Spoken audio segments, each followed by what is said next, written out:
వందే భారత్ రైల్లో నా యొక్క మొదటి రైలు ప్రయాణం నేనిప్పుడు సికింద్రాబాద్ నుంచి మన వైజాగ్ ప్రయాణం చేస్తున్నాం. మొట్టమొదటిసారి నేను వందే భారత్ ట్రైన్లో ప్రయాణం చేయడం. నేను చాలా సంవత్సరాల నుంచి ట్రైన్లో ప్రయాణం చేస్తున్నా కానీ రకరకాల ట్రైన్లో ప్రయాణం చేశాను. వందే భారత్లో ట్రైన్ వచ్చిన చాలా రోజుల తర్వాత ఇది నా మొదటి ప్రయాణం. ఇప్పుడు ట్రైను సికింద్రాబాద్ రైల్వే స్టేషన్లో ఉంది. రైల్వే స్టేషన్లో ఆ ప్లాట్ఫామ్ మీద ఉంది, ఒకటో నెంబర్ ప్లాట్ఫామ్ మీద ఉంది. ఇప్పుడిప్పుడే ఉదయం 5 గంటలు కావస్తుంది. ప్రయాణికులందరూ కూడా ట్రైన్లోకి ఇప్పుడిప్పుడే వస్తున్నారు. బయట రైల్వే స్టేషన్ అది కొత్తగా రెనోవేషన్ అవుతుంది. మొత్తం కొత్తగా సికింద్రాబాద్ రైల్వే స్టేషన్ని కట్టడం జరుగుతుంది. నేను ఇప్పుడు వందే భారత్ ట్రైన్లో సికింద్రాబాద్ రైల్వే స్టేషన్లో ఉన్నాను. ట్రైన్ బయలుదేరిన కొద్ది సమయానికి వేడి నీళ్ళు ఇచ్చి ఒక టీ పౌడర్తో కలిపి ప్యాకెట్ ఇచ్చారు. ఒక యూనిబిక్ బిస్కెట్ ప్యాకెట్ కూడా ఇచ్చారు. ట్రైన్ వరంగల్ స్టేషన్కి దగ్గరగా వెళ్తుంది. ఇంకా వరంగల్ చేరలేదు. సూర్యోదయం అంటే ఇంచుమించు వరంగల్ సికింద్రాబాద్ మధ్యలో ఉంటుంది. సూర్యోదయం కావస్తుంది. సూర్యుడు ఉదయిస్తున్నాడు.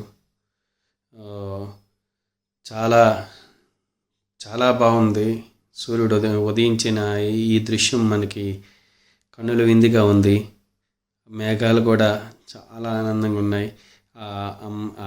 అందంగా ఉండి మనకు ఆనందాన్ని కలిగిస్తున్నాయి. బయట ప్రకృతి అంతా కూడా మనం ఈ ట్రైన్లో వెళ్తే ఆస్వాదించవచ్చు. అలా బయట చూస్తూనే సమయం గడిచిపోతుంది, మనకి కనిపించదు. మనం ఉదయం పూట ప్రయాణం చేస్తూనేమనే భావన మనలో కలగదు. చాలా వరకు మనకి బయట ప్రకృతి కనిపించడము, రోడ్స్ అంతా కనిపించడంతోనే మనకి అలా గడిచిపోతుంది. ట్రైను చాలా ఫాస్ట్గా మూవ్ అవుతుంది. ఇంచుమించు 125 to 130 మధ్య ప్రయాణం చేస్తుంది ఆ స్పీడ్తో. సూర్యుడు చూడండి మనకి గ్లాస్ నుంచి ఎంత బాగా కనిపిస్తున్నాడు. బయట తాటి చెట్లు కానీ, పక్కనుండే రైల్వే ట్రాక్ కానీ, ఇదంతా మనకి ఆనందం కలిగిస్తుంది.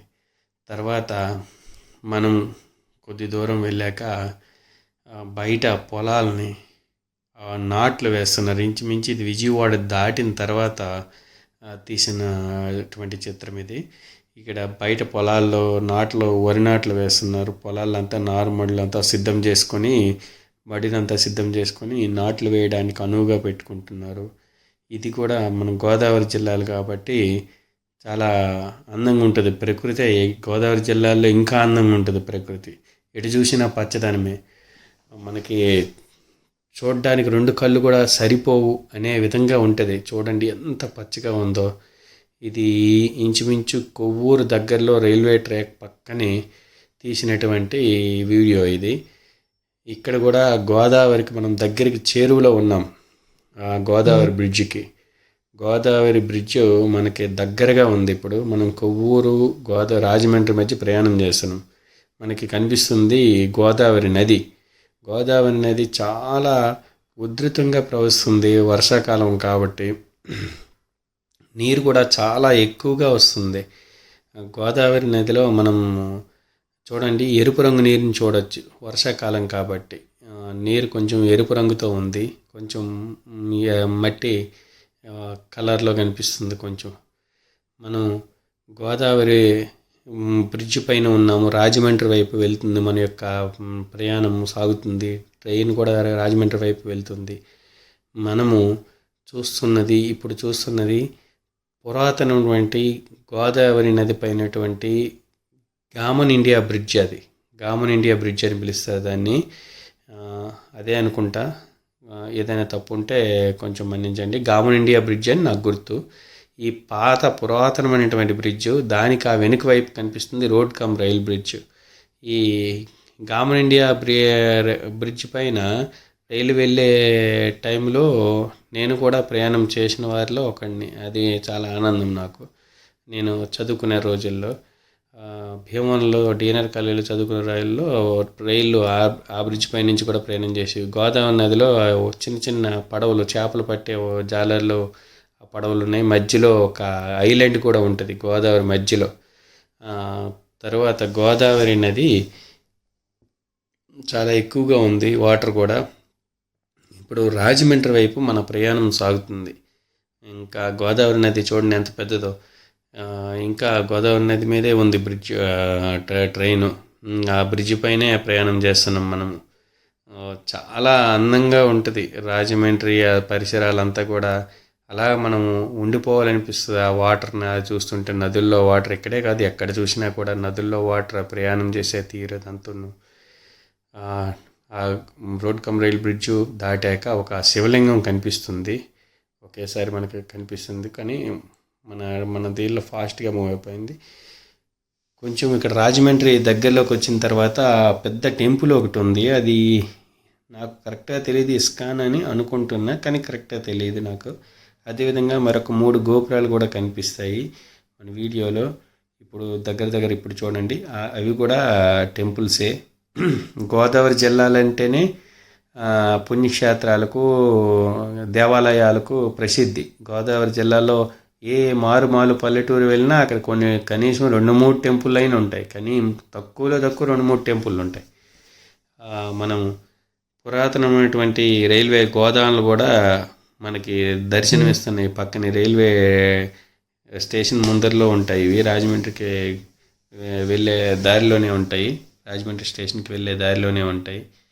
మనం ఇప్పుడు రాజమండ్రి స్టేషన్కి చేరుకోబోతున్నాం. దగ్గరలో ఉంది ట్రైను. ఇంకా చాలా ఆకాశం, మబ్బులు అవన్నీ చూస్తుంటే చాలా అందంగా ఉంది. మనకి ప్రయాణం చేస్తున్నటువంటి ఫీలింగ్ లేదు. అదంతా కూడా ప్రకృతిలో మనం మమేకమైపోతున్నాం. ఈ ప్రయాణం అంతా చాలా ఉత్సాహంగా సాగిపోతుంది. ఎంతో ఆనందకరంగా అనిపిస్తుంటుంది. మనము ఒంటరిగా నేను వెళ్ళింది ఒక్కడినైనా, నాకు ఒంటరిగా ప్రయాణం చేసినటువంటి అనుభూతి, ఫీలింగ్ అసలు లేదు. ఆ ఫీలింగ్లోనే లేదు. ఈ ట్రైన్ కొద్ది దూరం రాజమండ్రి దాటాక ఇంచుమించు అనపర్తి ఆ ఏరియాలో తీసినటువంటి వీడియో ఇది. మనకి ఎక్కడ చూడండి పచ్చదనమే, కొబ్బరి చెట్లు. గోదావరి జిల్లాలంటేనే కొబ్బరికి ప్రసిద్ధి. కొబ్బరి చెట్లు, పచ్చదనము, మంచి మంచి బిల్డింగులు. ఇది గోదావరి జిల్లాల తాలూకు ఇది. ఇంకా కొద్ది దూరం పోయాక వర్షం స్టార్ట్ అయింది. మన ట్రైన్ ఆ ట్రైన్ యొక్క గ్లాస్ విండోస్లో నుంచి, ఆ అద్దంలోంచి తీసినటువంటి ఇది. వర్షం కూడా తుంపర్లు పడి మనకి చాలా ఆనందాన్ని కలిగిస్తుంటుంది. ప్రకృతిలో మనం మమేకమైపోతే మనకి ఆ ఆనందమే వేరు. మనకి తెలియదు ప్రయాణం చేస్తున్నాము అనేటువంటి ఫీలింగే అనిపించదు అసలు. మనం ఎంతసేపు అంటే దాన్ని ఆస్వాదించాలి. ఆ ప్రయాణాన్నైనా ప్రకృతినైనా ఆస్వాదిస్తే ఆ ఫీలింగ్ మనకేమీ అనిపించదు. చాలా చాలా చాలా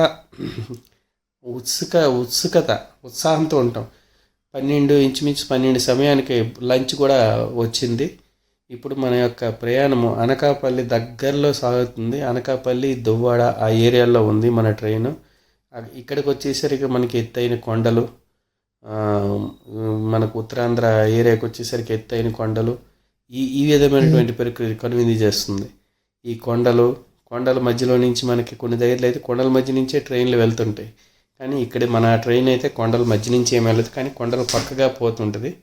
మనకి అన్నవరం, తుని, విశాఖపట్నం ఇవంతా కూడా కొంచెం కొండలు ఎక్కువ కనిపిస్తుంటాయి. ఇక్కడ కూడా ప్రకృతే. ఎక్కడికి వెళ్ళా మనకి ప్రకృతి మన పరవశింపజేస్తుంది. చాలా ఆనందకరంగా సాగిపోతుంది మన యొక్క ప్రయాణం. ట్రైన్లో కూడా మనకి 2 రకాలైనటువంటి పేపర్లు ఇస్తాడు, ఇంగ్లీష్, తెలుగు. టీ, టిఫిన్, భోజనం అన్నీ పెడతాడు. ఈ వందే భారత్లో మనకి ఇటు అది తెచ్చుకోవాలనే ఫీ ఉండదు, ఏది కొనుక్కోవాలని మన దగ్గరికి వస్తాయి కాబట్టి అలా సాగిపోతుంటుంది ప్రయాణం. చాలా ఆనందంగా సాగిపోయింది మన ప్రయాణం.